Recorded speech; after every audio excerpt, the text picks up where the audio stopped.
Hola, te saluda Beverly hoy respondiendo más que una pregunta, un comentario que recibí varias veces a lo largo de esta semana. Y es que Dios no restaura todos los matrimonios. Y al igual que tú, yo me hice esa pregunta al principio cuando decidí creerle a Dios por la restauración de mi matrimonio. Y es que en mi caso no solo era el divorcio de mis papás, que ese matrimonio no había sido restaurado, sino muchos otros alrededor mío que yo no vi el milagro de la restauración. Cuando tuve el privilegio de leer el libro de Aaron Thiel de cómo Dios puede y quiere restaurar tu matrimonio, encontré la respuesta a esa pregunta en una de las primeras páginas. Y ella explica que hay muchos matrimonios, muchas personas que están creyendo por la restauración de su matrimonio y ahí seguirán creyendo por la misma. Pero solo aquellos que estuvieron dispuestos a obedecer, además de creer, fueron los que vieron la victoria. Y ella respalda esta respuesta con la palabra de Dios que la encuentras en Santiago, capítulo 2, versículo 14 al 26. Dice, la fe sin obras es muerta. Hermanos míos, ¿de qué aprovechará si alguno dice que tiene fe y no tiene obras? ¿Podrá la fe salvarle? Y si un hermano o una hermana están desnudos y tienen necesidad del mantenimiento de cada día, y alguno de vosotros les dice, id en paz, calentados y saciados, pero no le dais las cosas que son necesarias para el cuerpo, ¿de qué aprovecha? Así también la fe, si no tiene obras, es muerta en sí misma. Pero alguno dirá, tú tienes fe y yo tengo obras. Muéstrame tu fe sin tus obras, y yo te mostraré mi fe por mis obras. ¿Tú crees que Dios es uno? Bien haces. También los demonios creen y tiemblan. ¿Mas quieres saber, hombre vano, que la fe sin obras es muerta? ¿No fue justificado por las obras Abraham nuestro padre cuando ofreció a su hijo Isaac sobre el altar? ¿No ves que la fe actuó juntamente con sus obras y que la fe se perfeccionó por las obras? Y así puedes seguir leyendo a lo largo de Santiago, capítulo 2, del versículo 14 al 26. Los que su matrimonio no llega a restaurarse, muy probablemente es porque no acompañaron la fe de una obediencia total. Y tú me podrías decir, ¿pero qué me dices de esta famosísima pastora quien terminó su matrimonio en divorcio? Ella no quería eso, mas sin embargo ella ahora está predicando que ha logrado encontrar su plenitud en tener a Dios como su esposo. Y pues yo la admiro muchísimo porque ese es el primer paso, el quitarte a tu esposo de tu trono celestial. Pero hoy yo quiero venirte a decir en el nombre de Jesús que tengas cuidado con lo que tú estás viendo, con lo que tú estás escuchando. Porque la palabra de Dios en Mateo capítulo 7 del versículo 15 al 20 dice, por sus frutos los conoceréis. Dice, guardaos de los falsos profetas que vienen a vosotros con vestidos de ovejas, pero por dentro son lobos rapaces. Por sus frutos los conoceréis. ¿Acaso se recogen uvas de los espinos o higos de los abrojos? Así todo buen árbol da buen fruto, pero el árbol malo da frutos malos. No puede el buen árbol dar malos frutos, ni el árbol malo dar buenos frutos. Todo árbol que no da buen fruto es cortado y echado en el fuego. Así que por sus frutos los conoceréis. Al igual que tú, yo admiraba muchísimo a esa pastora. Me encantaba la manera en que ella predicaba. Pero el día que yo me enteré que su matrimonio había dado el fruto contrario al cual nuestro Padre Celestial habla, yo decidí dejarla de seguir. Porque de lo contrario, yo iba a ser inspirada a aceptar aquello que tanto el enemigo deseaba para mi matrimonio, que era un divorcio. Número 2, Dios jamás contradice su palabra. Dios ha dicho en Eclesiastés capítulo 4 del versículo 9 al 12 que mejor son dos que uno, porque tienen mejor paga de su trabajo.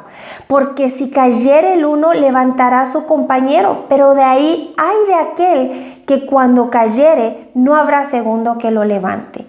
Dios no contradice su palabra y Él ha diseñado el matrimonio en su corazón, porque Él sabe que dos, dice su palabra, tienen mejor paga por su trabajo. Y yo te quiero compartir hoy que a mí una profeta me dio exactamente las mismas palabras que esta pastora famosa está predicando. Que Dios le iba a mandar a Daniel una oportunidad para que él se arrepintiera, pero que era su elección arrepentirse, y de lo contrario, si él no regresaba conmigo, a mí me iba a tocar hacer la labor de ir a predicar por las naciones solita. Yo en ese momento no analicé lo que esta persona me estaba diciendo, pero como estaba en autoridad, yo decidí ponerme de acuerdo con ella. En el momento que yo salí de ese lugar, Dios empezó a hablarme y me dijo: amada, eso no es lo que yo te he dicho a ti. Esas no han sido las palabras que yo te he dicho a ti. ¿Por qué te has alineado y puesto de acuerdo con ella? Cuando yo vine a casa, yo no podía dejar de llorar y yo le mandé un audio a mis hermanas en Cristo contándoles lo que a mí me había pasado, para que ellas estuvieran atentas a no caer a las mentiras del enemigo que se meten muy sutilmente con verdades a medias. Y ahí le pedía perdón a Dios y le dije: papá, yo hoy decido creerte y no dejarme llevar ni por lo que mis ojos ven ni por lo que mis oídos escuchan. En ese momento yo cancelé esa palabra y dije: Padre, si tú me vas a enviar a predicar a las naciones, va a ser con mi propio testimonio de que tú, a pesar de lo imposible, hiciste posible esta restauración. Número 3. Dios quiere restaurar tu matrimonio. El que lo quiere destruido es el enemigo. Y él va a hacer lo que sea para convencerte de que es mejor que tú ya no sigas insistiendo por ese milagro y mucho menos creyendo que Dios lo va a hacer. En Génesis 2:1, en Génesis 2, versículo 18, Dios dijo: no es bueno que el hombre esté solo, voy a hacerle una ayuda adecuada.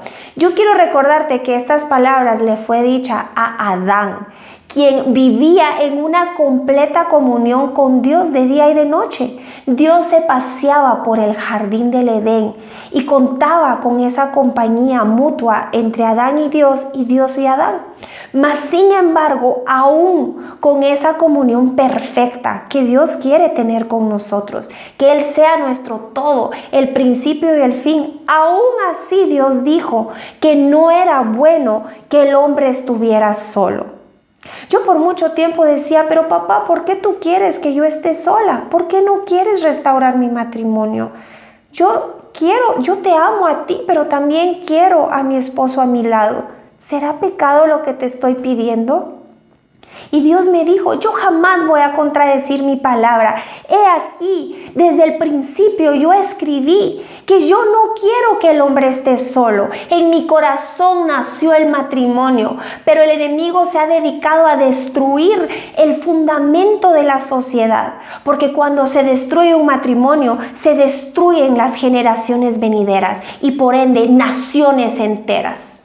Dios quiere restaurar tu matrimonio. Dios puede restaurar tu matrimonio. Pero ahora mi pregunta es: ¿estás siendo obediente? ¿Estás acompañando tu fe de obras que demuestren que no solo le estás creyendo, pero también le estás obedeciendo? ¿Has perdonado? Y tú me puedes decir: yo ya perdoné a mi esposo, ya perdoné a la otra víctima. ¿Te has perdonado tú mismo? Porque yo te puedo decir que a mí me costó perdonarme a mí misma hasta que me di cuenta que había un grado de soberbia en mi corazón al decir yo: Señor, yo acepto el sacrificio de Jesús en la cruz por él y por ella, pero lo que yo te hice no tiene perdón. ¿Te imaginas el grado de soberbia que yo tenía al no perdonarme a mí misma? ¿Te has quitado el orgullo? El orgullo que muchas veces ve más grande el pecado de tu cónyuge que el que tú estás cometiendo. ¿Tienes falta de fe? ¿Confías más en el testimonio de esa pastora que su matrimonio no fue restaurado a lo que Dios te ha dicho a ti que puede hacer? ¿Tu boca se está alineando a lo que el Padre ha dicho? Mira lo que dice Jeremías 15:19. Dice, por tanto así dijo Jehová, si te convirtieres, yo te restauraré, dice el Señor, y delante de mí estarás. Y si entresacares lo precioso de lo vil, serás como mi boca. Conviértanse ellos a ti y tú no te conviertas a ellos. No importa si esta pastora, su matrimonio no fue restaurado, que los demás se conviertan a ti, pero tú no te conviertas a ellos. En el corazón de nuestro Padre hay una tristeza profunda, porque por más que Él ha estado diciéndote que Él quiere restaurar y que va a restaurar tu matrimonio, tú has decidido no creerle. Has decidido ir a pozos rotos y secos, que sus frutos son contrarios a lo que están predicando. Yo hoy te quiero decir, ¿estás escuchando la voluntad de Dios o lo que tus oídos quieren escuchar? Porque de eso Dios no lo viene a advertir en 2 de Timoteo, capítulo 4, versículo 3 al 4. Te estoy leyendo de la Nueva Traducción Viviente. Llegará el tiempo en que la gente no escuchará más la sólida y sana enseñanza. Seguirán sus propios deseos y buscarán maestros que les digan lo que sus oídos se mueren por oír. Rechazarán la verdad e irán tras los mitos. Yo te digo que es más fácil decir que yo voy a renunciar a esa promesa, porque creer en esa promesa requiere no solo perseverancia y persistencia, sino también valentía. Y si yo puedo ir a un pozo roto y seco, a escuchar lo que mis oídos quieren escuchar, temporalmente eso va a saciar mi alma. El divorcio a lo mejor temporalmente va a saciar mi alma. Pero yo te quiero decir que a largo plazo te encontrarás en el mismo lugar en que te encontrabas antes de renunciar a la verdad de Dios. Al igual que tú, yo me encontré en un momento en donde yo tenía que decidir si darme por vencida o creerle a Dios. Y te quiero compartir mi último testimonio, que es con nuestro hijo chiquito de 5 años.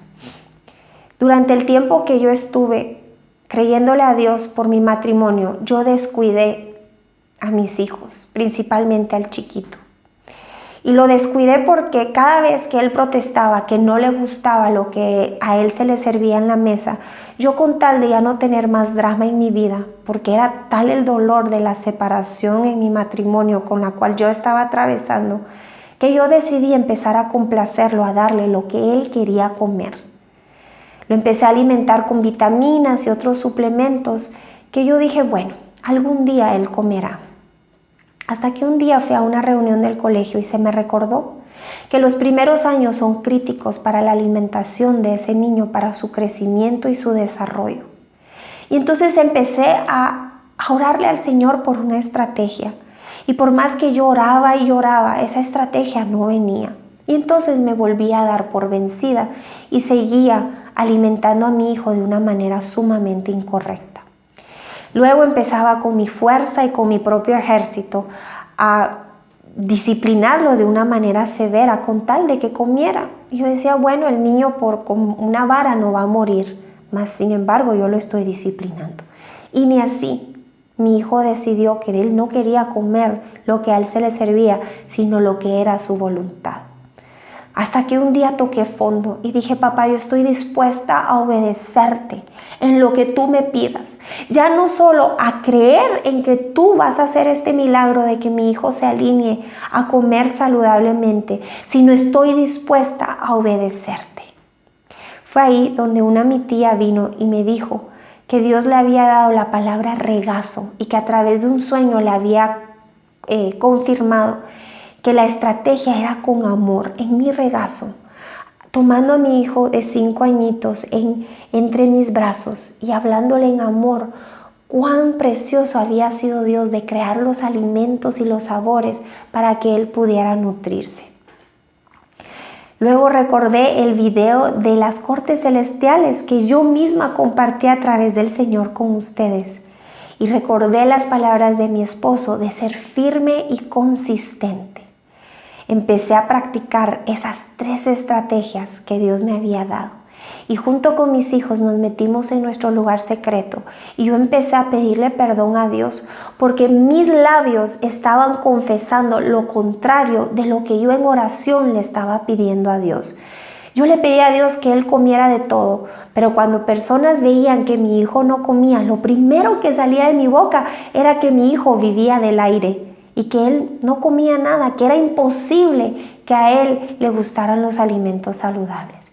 Empecé a presentar esos casos en la corte celestial. Padre, perdóname, yo te pido que rompas esas cadenas.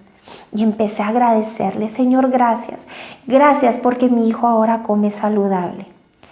Y para honra y gloria del Señor, a 24 horas de yo estar grabando este video, el día de ayer, Mateo se sentó en la mesa y yo declaré, este es el día que Jehová ha hecho para su victoria.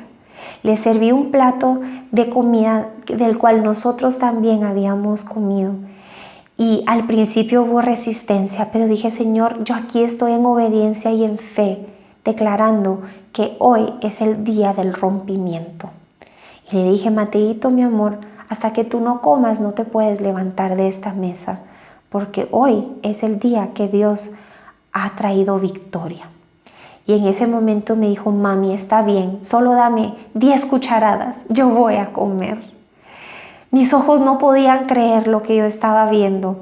Grabé el video y se lo mandé a mis familiares y amigos que fueron parte de la estrategia que Dios me entregó a través de mi oración ferviente y el obedecerle en creerle por ese milagro. Y hoy te quiero decir que mi más grande inspiración, además de las personas que Dios usó, fue el caso de David y Goliat. Yo te quiero llevar a ese caso. Y eso lo encuentras en 1 Samuel capítulo 17. Yo te invito a que leas todo el capítulo para que tú seas inspirado también a través de la palabra de Dios. Que la voluntad de Dios es vencer al gigante, no que tú te quedes ahí de brazos cruzados, viendo cómo otros han vivido en temor y por ende que tú también vivas en esa esclavitud. 1 Samuel capítulo 17, te voy a empezar a leer desde el versículo 4. Un famoso guerrero oriundo de Gat salió del campamento filisteo. Su nombre era Goliat y tenía una estatura de casi 3 metros.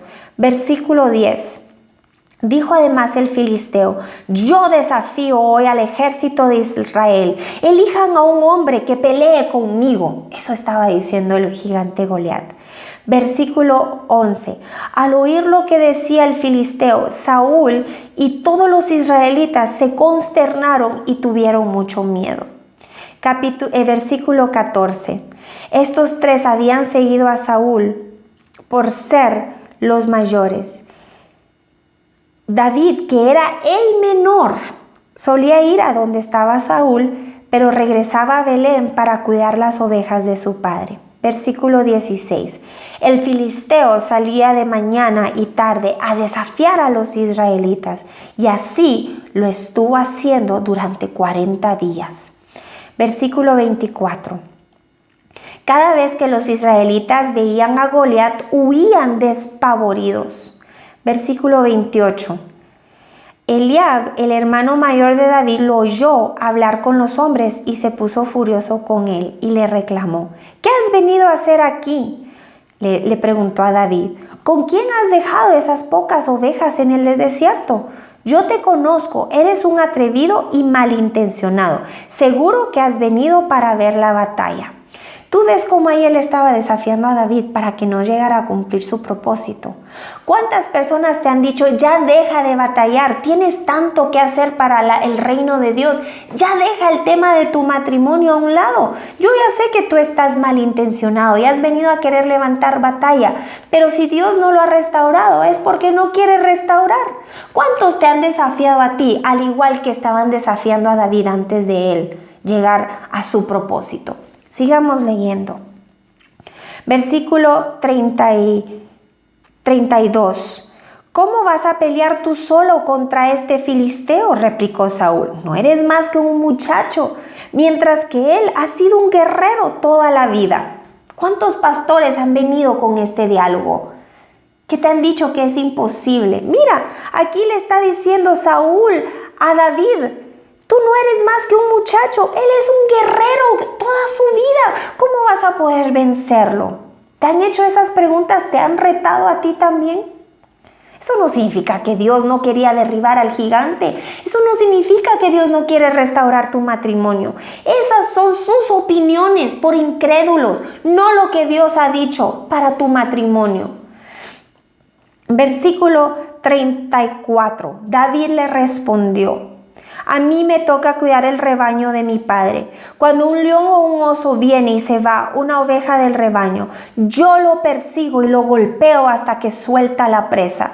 Y si el animal me ataca, lo agarro por la melena y lo sigo golpeando hasta matarlo.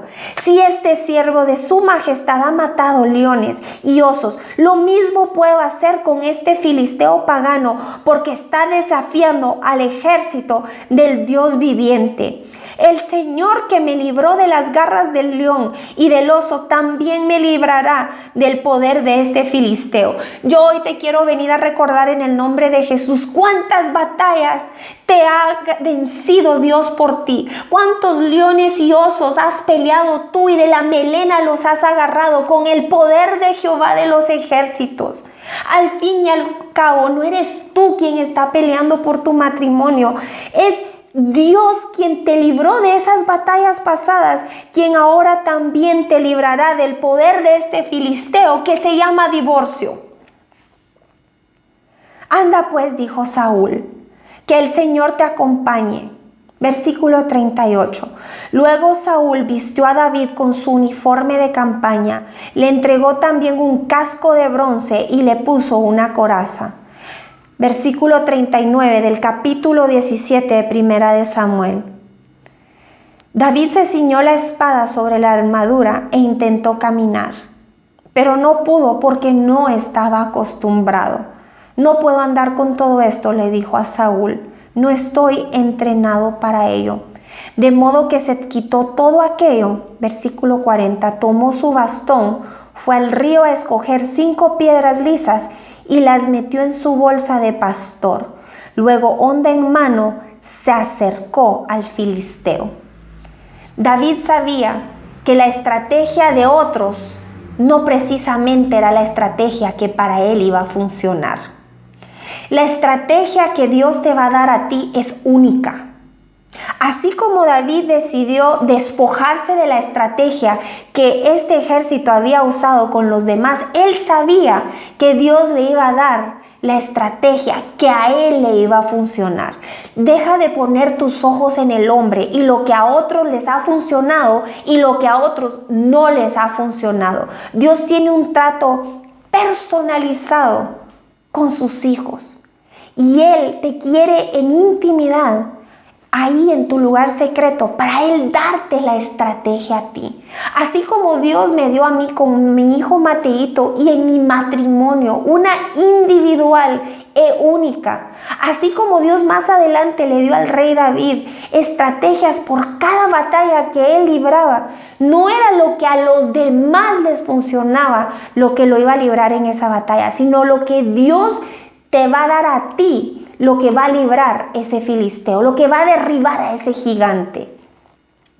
Versículo 34. Bueno, seguimos leyendo del 34 al 54. Le dijo, entonces cuando él se quitó eso, dice que versículo 41, este por su parte también avanzaba hacia David, detrás de su escudero. o sea, el gigante. Versículo 42. Le echó una mirada a David y al darse cuenta de que era apenas un muchacho, trigueño y buen mozo, con desprecio le dijo el gigante: ¿soy acaso un perro para que vengas a atacarme con palos? Y maldiciendo a David en nombre de sus dioses, añadió: ven acá, que les voy a echar tu carne a las aves del cielo y a las fieras del campo.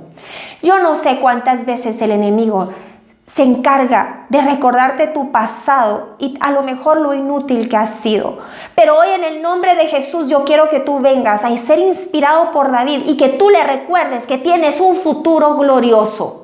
Mira lo que le contestó David en el versículo 45. Tú vienes contra mí con espada, lanza y jabalina, pero yo vengo a ti en el nombre del Señor Todopoderoso, el Rey de los ejércitos de Israel, a quien has desafiado. Hoy mismo el Señor te entregará en mis manos y yo te mataré y te cortaré la cabeza. Hoy mismo echaré los cadáveres del ejército filisteo a las aves del cielo y a las fieras del campo. Y todo el mundo sabrá que hay un Dios en Israel. Todos los que están aquí reconocerán que el Señor salva sin necesidad de espada ni de lanza. La batalla es del Señor y Él los entregará a ustedes en nuestras manos. En cuanto el filisteo avanzó para acercarse a David y enfrentarse con él, también éste corrió rápidamente hacia la línea de batalla para hacerle frente. David estaba siendo obediente y estaba teniendo fe. Metiendo la mano en su bolsa, sacó una piedra y con la honda se la lanzó al filisteo, hiriéndolo en la frente. Con la piedra incrustada entre ceja y ceja, el filisteo cayó de bruces al suelo. Así fue como David triunfó sobre el filisteo. Lo hirió de muerte con una honda y una piedra y sin empuñar la espada.